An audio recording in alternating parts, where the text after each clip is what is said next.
જય માતાજી, જય બાબારી. હમણાં થોડા દિવસ હોસ્પિટલના વિડીયા નહીં આવવાના, કેમ કે આપણે રણુજા ગયેલા છે સેવામાં. અત્યારે હાચોર આવી ગયા છીએ અને સવારમાં ચા મૂકી દીધી છે અને જે ચાલવાવાળા ભક્તો છે એમની સેવા કરીએ છીએ. અમારા સોમલભાઈ, પોપટ કાકા, ભરત કાકા એ બધા ટ્રેક્ટરમાં બેઠા છે અત્યારે.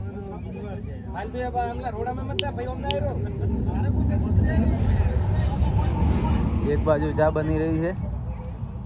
અમારે વિનુભાઈ ચા બનાવી રહ્યા છે, કારીગર.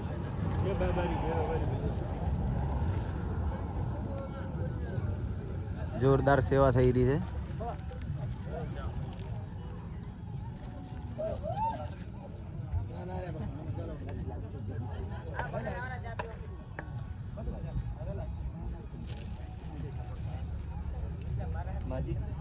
આ બીજી એક સાયકલ યાત્રા આવી છે, એ પણ સેવાનો લાભ લેવા આવી ગયા છે.